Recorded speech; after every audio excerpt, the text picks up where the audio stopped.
அறிவுச்சுடர் நேயர்களே வணக்கம். இன்று நீங்கள் கேட்கவிருப்பது விடுதலை ஞாயிறு மலரில் 23/12/2023 வெளியாகியுள்ள ஆசிரியர் விடையளிக்கிறார் பகுதியில் விடுதலை வாசகர்கள் கேள்விக்கு திராவிடர் கழக தலைவர் தமிழர் தலைவர் ஆசிரியர் வழங்கிய பதில்தனை கேட்கவிருக்கிறீர்கள். கேள்வி 1.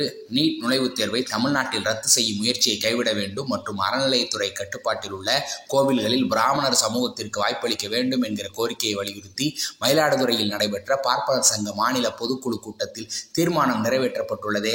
இல சீதாபதி, மேற்கு தாம்பரம். பதில்: பார்ப்பனர் சங்கத்தவரின் இந்த தீர்மானம் ஒன்றே போதும். நுழைவுத் தேர்வை ரத்து செய்தால்தான் மருத்துவத்துறையில் உண்மையான சமூக நீதி ஒடுக்கப்பட்ட சமூகத்து மாணவர்களுக்கு அனிதாக்களுக்கு கிடைக்கும் என்பதற்கான ஆதாரம். அவாள் என்றும் அவாளாகவே இருக்கிறார்கள். நம்மவர்கள் தான் கண்டனத்திற்குரிய அண்ணாமலைகளாகவும் தமிழிசைகளாகவும் இருக்கும் வேதனையும் வெட்கமும் நிறைந்த நிலை உள்ளது. கேள்வி 2. மிக்ஜாம் புயலால் பாதிக்கப்பட்ட சென்னை உள்ளிட்ட 4 மாவட்டங்களுக்கு நிவாரண நிதியாக ரூபாய் 10,400 கொடுக்க வேண்டும். ஆனால் 6,000 தான் தமிழ்நாடு அரசு கொடுத்துள்ளது என்று இணையதளங்களில் செய்தி வெளியாகியுள்ளதே. கே. சங்கர், காஞ்சிபுரம். பதில்: தேசிய பேரிடர் நிதியிலிருந்து ஒன்றிய அரசின் நிதி வராமல் நமக்கு வரவேண்டிய ரூபாய் 450 கோடி மட்டும் வந்தது. நிதி நெருக்கடியிலும் முதலமைச்சர் இப்படி தந்துள்ளதற்கு நன்றி கூற வேண்டும். ஆனால் வக்கனை பேசி குறுக்கு சால் விடுவதற்கு நேரமல்ல இது. கேள்வி 3. விவாதமின்றி தங்களுக்கு சாதகமான பல மசோதாக்களை நிறைவேற்றிக் கொள்ள வேண்டும் என்பதற்காகவே எதிர்க்கட்சி உறுப்பினர்கள் அவையிலிருந்து இடைநீக்கமா? ப. கண்மணி, வேலூர். பதில்: அதில் என்ன சந்தேகம்? பல எதிர்க்கட்சி தலைவர்களே தெளிவாக அதை அம்பலப்படுத்தி விட்டார்களே. கேள்வி 4.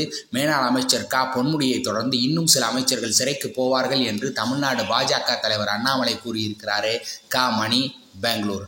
பதில்: என்ன, பாஜக தலைவரும் நீதிமன்றமும் கூட்டணி ஏதாவது அமைத்து விட்டது போல பேசுகிறவர்கள் மீது நீதிமன்ற அவமதிப்பு வழக்கு தொடர வேண்டும். மக்கள் மன்றம் உரிய தீர்ப்பை உரிய நேரத்தில் வழங்கும். கேள்வி 5. தமிழ்நாடு அரசின் மழை புயல் நிவாரணப் பணிகளை ஒன்றிய குழுவினர் பாராட்டுகிறார்கள். ஆனால் தமிழ்நாட்டில் உள்ள சிலர் குறை கூறுகிறார்களே. மு. சந்தீப், தர்மபுரி. பதில்: நல்ல உள்ளம் படைத்த நடுநிலையாளர்கள் பாராட்டுகிறார்கள். கள்ள சிந்தனையாளர்கள் பள்ள உள்ளம் பெற்றுள்ள உள்ளத்தவர்கள் எரிச்சலில் உலர்கிறார்கள். கேள்வி 6. மீண்டும் ராகுலின் MP பதவியை பறிக்க ஒன்றிய பாஜக அரசு முயற்சி செய்கிறதே. மு. ஆனந்த், கள்ளக்குறிச்சி. பதில் சொல்ல முடியாதவர்கள் இப்படி ஒரு சூழ்ச்சி பொறி வைக்க முயலுகிறார்கள். ஆனால் அது எளிதில் வெற்றி பெறாது. கேள்வி 7. 5 மாநில தேர்தலின் போது இல்லாத ஒருங்கிணைப்பு வருகின்ற 2024ஆம் ஆண்டு நடைபெறும் நாடாளுமன்ற தேர்தலிலாவது இந்தியா கூட்டணியில் ஏற்படுமா? தே. ஏழுமலை, வந்தவாசி.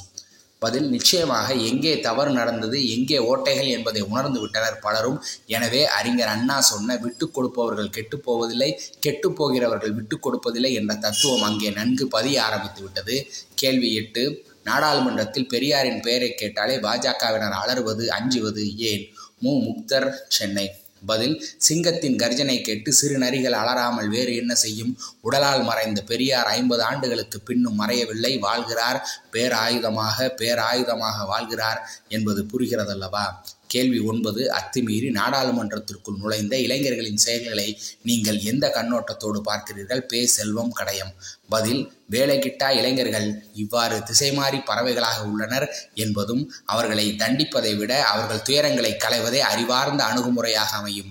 கேள்வி 10. இந்தியா கூட்டணி ஆலோசனை கூட்டத்தில் பிரதமர் வேட்பாளராக மல்லிகார்ஜுன கார்கேவை முன்னிறுத்தலாம் என்று மேற்கு வங்க முதலமைச்சர் மம்தா கூறியதை மல்லிகார்ஜுன கார்கே ஏற்க மறுக்கிறாரே. கு. ரமேஷ், மும்பை. பதில்: மறுக்கவில்லை. பிரதமர் வேட்பாளரை அறிவிக்க இது உகந்த நேரமல்ல. அரசியல் முதிர்ச்சியை முத்திரையிட்டுள்ளார். நன்றி, வணக்கம்.